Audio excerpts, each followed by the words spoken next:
Good evening. My name is Nick Pounds, and during Operation Haven, I was the Brigade Deputy Chief of Staff, responsible for the logistic planning for this demanding expedition. But I have to admit that the most pressing logistic challenge that I faced at the time came from deploying with the Force Recce party with only a pusser's grip packed for a three-day mission, then to be left as part of the advance party, not to return home for 3 months, with all my carefully accumulated campaign kit remaining safely stowed in my attic for the duration. More seriously, due to the speed of deployment, the sea and air lines of communication were still being established, even as the brigade embarked on operations. And in the early stages, we were almost entirely reliant on the Americans for our logistic support, particularly for camp stores and rations. Fortunately, they were keen to see other coalition combat forces on the ground quickly, and thus were willing to lean in and fill any logistic gaps. A lack of operational ration packs in the airlift became a continuing shortfall, and whilst the Americans were keeping us fed, it was starting to become embarrassing. An old friend of the Corps, Ivor Hellberg, who had commanded the Commando Logistic Regiment during the Falkland Islands campaign, was now the head of logistics, garrison logistics in Cyprus. He was alerted to this situation and immediately dispatched a landing craft tank loaded with combat rations to our chosen seaport at Askundaran. The ration packs were then transferred to the airhead at Diyarbakir to be airlifted forward to the brigade maintenance area. However, alongside the UK airhead, the Coalition Air Task Force was running an operation to drop food to the refugee camps, and somehow Ivor's largesse fell into the hands of their dispatchers. Our rations ended up in Kurdish refugee camps, whilst I was obliged to continue to go cap in hand to the Americans to keep the brigade fed. Eventually, our lines of communication cleared, and ration packs, together with other supplies from the UK, began to arrive via the airhead. However, logistics remained one of our greatest challenges. The Falkland Islands campaign had been a huge logistic task, but it fell within an amphibious framework in which the Corps is well versed. For this operation, far from the sea, extended lines of communication posed a previously unexperienced challenge, with a seaport at Askundaran and an airhead at Diyarbakir being respectively 740 and 286 kilometres from the brigade maintenance area on the border with Iraq. Going forward, there was a further 80-kilometre main supply route to reach the forward units. As in the past, the Commando Logistic Regiment rose to the challenge and, supplemented by some locally hired host nation support, took the strain of our extended lines of communication, most of which, in normal circumstances, would have been a third-line task.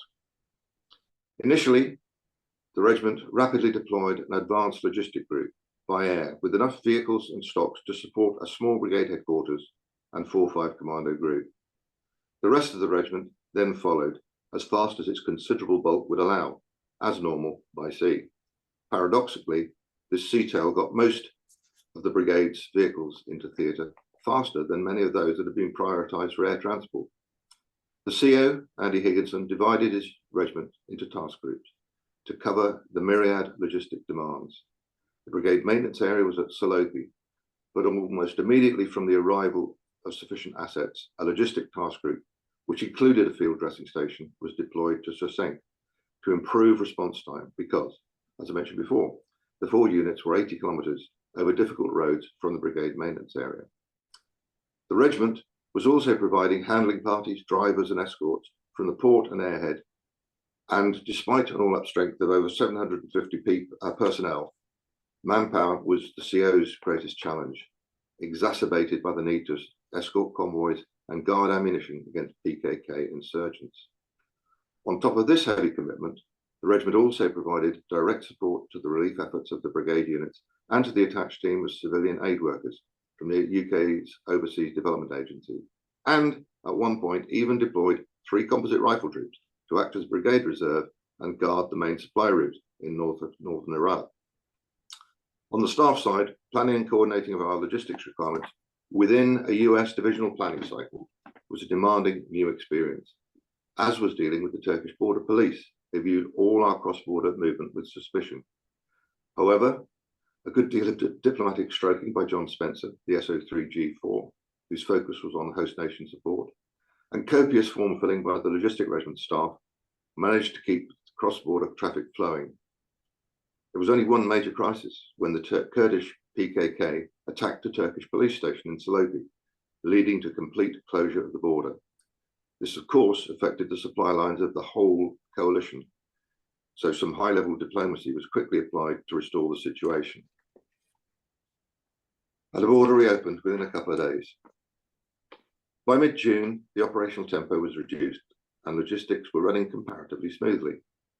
We were in the process of setting up campaign infrastructure for the protracted stay being signalled by the UK government, just as the American command started issuing instructions for withdrawal. From a logistic point of view, this led to frustrating twin-track logistic planning in order to comply with UK national policy whilst being ready for its inevitable reversal as the operational reality of a US withdrawal sunk in. In the end, a successful withdrawal was completed within a tightly controlled divisional movement plan along a single route to Iskenderun, another unaccustomed evolution for Marines, used normally to a mad dash for the beach at Endex. To cover and support the brigade's withdrawal, a logistic task group remained at Salopi until the very end of the operation and was the last element of the brigade to leave theatre.